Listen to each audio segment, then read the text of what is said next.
তো এই থানকুনি পাতা, আমার গাছের থানকুনি পাতা আমি তুলে আনলাম। সবজি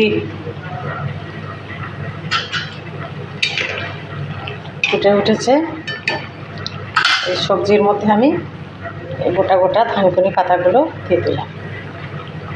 আমার খুব রান্না করে দিত আমাদের থানকুনি পাতা দিয়ে সবজি দিয়ে ঝোল, তারপরে মাছের দিয়ে ঝোল করে দিত। এটা পেটের জন্য খুব উপকারী, আপনারাও এইভাবে তৈরি করে দেখবেন, দারুণ ভালো হবে।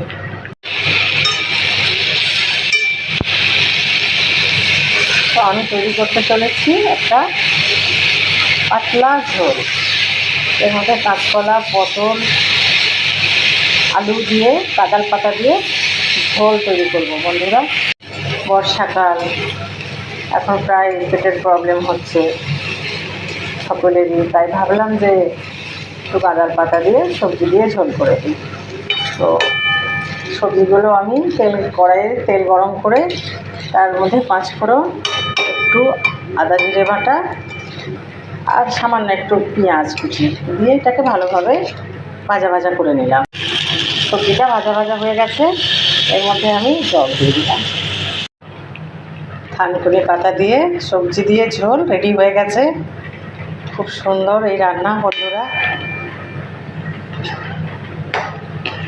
এর মধ্যে সামান্য একটু চিনি আর উপর থেকে একটু ভাজা জিরে গোলমরিচের গুঁড়ো দিয়ে দিয়েছি।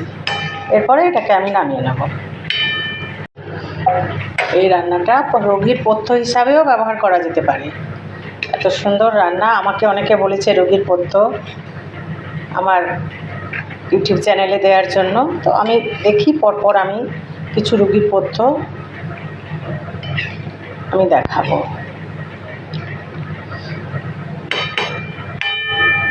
তো আমি আজ একটা শেয়ার করলাম। একেবারেই রেডি হয়ে গেছে, পরিবেশন করে ফেললাম।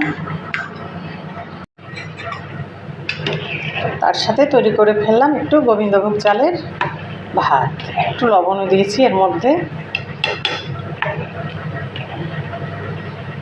রোগীর পথ্য বলে কথা, একটু লবণ দিলাম, টেস্টটা ভালো থাকবে তাই। পরিবেশন করে ফেললাম